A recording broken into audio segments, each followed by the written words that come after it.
Our Storm Tracker 12 weather team has been tracking incoming heat all week, and we're now seeing those temperatures rise across our region. Right now, we're taking a live look out at Gold Beach, where heat advisory is in effect through tomorrow night. A red flag warning is also in place for Jackson and Josephine counties tonight, and we're closely monitoring the risk for new fires. Thank you for joining us for Newswatch 12 at 6. I'm Oscar Rodriguez. And I'm Samantha Cadera. We'll talk more about fire concerns in just a few minutes, but let's turn right over to Storm Tracker 12 meteorologist Sarah Kress. Sarah, I know that our pleasant, beautiful summer weather that we've been seeing the last few days is officially over. So if I were to have ice cream or lemonade, what would you recommend? I would, for me, I'm an ice cream fan, but I heard it is lemonade day tomorrow in Grants Pass. But if you do have ice cream, you're gonna wanna be eating it fast over the next couple of days because it is gonna melt pretty quick. But a live look out across the region, tonight's not a bad idea if you wanna head out and grab some ice cream for yourself. Current temperatures, we're at 70 to Gold Beach, 92 into Medford, 82 to Klamath Falls, Wairika at 88. If you're over at Brookings, the Chetco effect warming it up to 90 degrees right now. But something we do wanna keep a close eye on is going to be fire weather over the next couple of hours. We are under a red flag warning until 8 p.m. We are seeing pretty gusty winds over to areas west side, and especially along the coast right now. We're at 22 miles per hour sustained wind gusts over at Gold Beach. But take a look as we're over west side. We're seeing those gusts pick up into this evening. They will settle back down for us overnight. But besides the wind, we're keeping an eye on that humidity as well. Across the whole region, they are seeing some pretty low values. So I do want to remind you that even though we are under that red flag warning over west side, you want to be careful when it comes to fire weather because we are under high fire level dangers everywhere into southern Oregon. Now we are seeing heat build in today. Will continue as we're working our way into the weekend.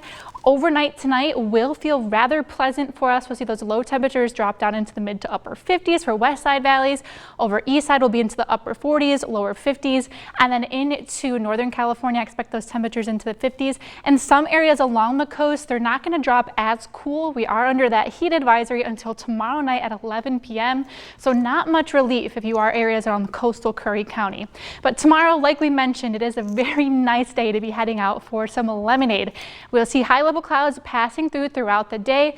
Great timing for it as well. It still will be feeling a little bit hotter, with especially if you're standing out into that sunshine. We'll see the temperatures climb up into the 90s by the end of lemonade day. But hey, you'll have ice and a nice cool drink for you. High temperatures though into Grants Pass make it up into the upper 90s. Same over with Medford as well. As we're over east side, we'll see upper 80s into your forecast tomorrow. The Chetco effect still keeping those temperatures up into the 90s, and over into northern California, lots of upper 90s. Now into the weekend, it's going to stay breezy along the coast and west side into your Saturday. Critical fire weather is expected again tomorrow in the Rogue and Illinois Valley, so we do have another red flag warning that is in place same time tomorrow, just like today, and then it is going to continue to get hot. Triple-digit temperatures are expected Sunday, and we'll even see that into next week. We have multiple weather alerts out in terms of that heat. So in your next forecast, I'll go ahead and break down what you can expect in the next couple of days and a closer look at your extended forecast. Thank you, Sarah. I don't know about you guys, but I always enjoy an ice cream no matter what the temperature is. With these hot temperatures, Siskiyou County Emergency Services and Public Health are working with communities' resources to open cooling centers throughout the county. Take a look at some of those locations where you'll be able to escape that heat. There are community resource centers in Dunsmuir, Weed, and Scott Valley. Libraries across the county will also be open during regular business hours. All locations will have water available. Now we're heading into a dangerous stretch for wildfire potential. Fire officials say a combination of hot temperatures, gusty winds, and dry air is creating conditions where any spark could quickly spread. The National Weather Service has issued a red flag warning for Friday and Saturday during the hottest part of the day. Officials say low humidity and strong winds will make it easier for flames to spread and harder for firefighters to contain them. It's going to be really hot. We're going to have winds and really low relative humidity, so just low moisture content in the air. All of this really just is an environment that fire thrives in. And so any fire that we see during these periods, it just has that heightened risk and potential. Crews say August and September are typically the peak of fire season when vegetation is at its driest. They're asking for everyone to avoid activities that could start a fire and to follow all fire safety regulations. As a hot and dry weekend approaches, firefighters on the Big Cliff Fire say they're working to ensure fire lines are secured. A new forest closure is now in place as firefighting operations continue and hazard trees are removed. The fire is currently burning at just over 900 acres, but incident management says their operations have been successful in minimizing the impact to standing trees and the rare species that call them home. Weather conditions are expected to get hotter and drier, so we could see some interior smoldering and smokes popping up throughout the day. All of our lines are holding really well, and it's set up for increased temperatures and low relative humidities. As crews continue to get a hold of that fire, management is expected to be returned to the Klamath National Forest in the coming days. Also, Sam, in the Orleans complex, a team is now assessing the Butler fire for emergency stabilization of the watersheds and land. This burned area emergency response team is comprised of a variety of specialists to analyze the severity of fire impacts. Burn areas often hiding the risk of flash flooding and debris flows. This team will determine the risk and make recommendations to the National Forest System to ensure the protection of both the people and natural resources. And we're learning new details in the Board Shanty fire tonight. The Josephine County Sheriff's Office says human remains were found at the house where the fire began. Police say 42-year-old Sarah Karen lived in the house where the fire started and has not been heard from since the fire began. They have not yet confirmed her identity as DNA testing is required, but her family has been notified. A closer look at the available information in this case can be found on our website, kdrv.com. The cause of the Board Shanty fire remains under investigation. Last week, Southern Oregon University announced they're cutting 15 programs as they face massive budget cuts. I went to school today to see how this will impact the students and how they feel about all of these changes. Along with many of the programs here at SOU, the creative writing program is on the verge of potentially being cut, leaving many students worried about what classes they can take next year. I was pretty devastated. It was a lot to take in, and my immediate thought was, am I going to get to finish? For Aiden Eliason, an upcoming senior at SOU, is worried for any new opportunities within the creative writing program might be removed. It's definitely concerning, and almost certainly most of the opportunities that are currently being offered would be taken away. Aiden says he's been looking forward to a poetry class where students are tasked to publish their own poetry book. But with these potential changes, he might not even have the chance to take the class he's been looking forward to since he enrolled at SOU. They all get to make these books, and that's really a dream come true for a lot of us. And yeah, it's really hard to think that we might not get that opportunity. For SOU transfer student Azalea Guys, who's entering the third year at SOU, is not only having one major potentially cut, but two.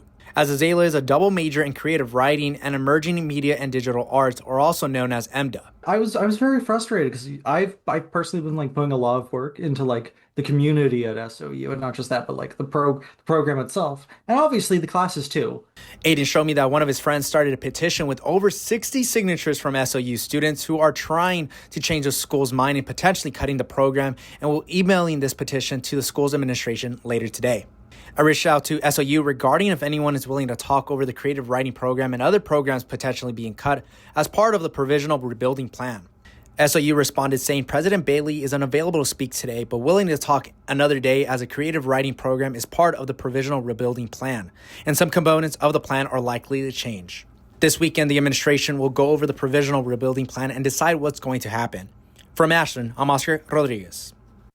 The city of Grants Pass reached a settlement in a lawsuit over how it enforces rules affecting homeless residents with disabilities this week. The agreement comes after months of legal battles and a court-ordered halt to certain city regulations. We first told you about this lawsuit in January, which claimed the city forced people with disabilities to live in dangerous conditions. This new settlement requires 1 year of ADA compliance shelter space for 150 people. It will also lift the injunction, allowing the city to resume enforcement of camping in parks. And California has signed agreements with 4 of the largest AI technology companies to expand the use of AI, including in education. Governor Gavin Newsom announced that the state will be working with Google, Adobe, IBM, and Microsoft. This partnership is to help train California's workforce for a wide range of jobs in AI. The state says this agreement will support faculty and students in colleges and high schools across the state. That the world in many ways we invented is now competing against us, and we've got to step up our game, and that's the spirit that I think defines the best of California, the spirit that defines the best of innovation. For reach at no cost to the state, as this will allow the schools and industry partners to work together. Tomorrow, Lemonade Day will make its return to Grants Pass with nearly 250 local kids launching their own lemonade stands. These kids have spent the last several weeks to develop business plans, from marketing strategies and, of course, their unique lemonade recipes. These stands will be open from noon to 3 tomorrow. And now it's my favorite time of the week. Last week's Pet of the Week was adopted on Saturday, so let's go ahead and meet this week's silly, spunky, and sweet Pet of the Week, Gloria. This 7-year-old French Bulldog and Pit Bull mix has a big personality and a big heart. She's sometimes called Little Hippo because she's short and stout, but full of wiggles and zoomies. Gloria is vocal about her love of snacks, as we all are, and will happily sit when offered a treat. After a long day of playing with her favorite humans, she's sure to cuddle at your side. If you want to meet Gloria, you can find her at the Jackson County Animal Shelter. The operations are on your screen now. The shelter notes that Gloria can be selective with her dog friends and is best suited for a home where she can be the center of attention. I mean, as she should, right? Gloria is so excited to begin her next adventure at her new loving home.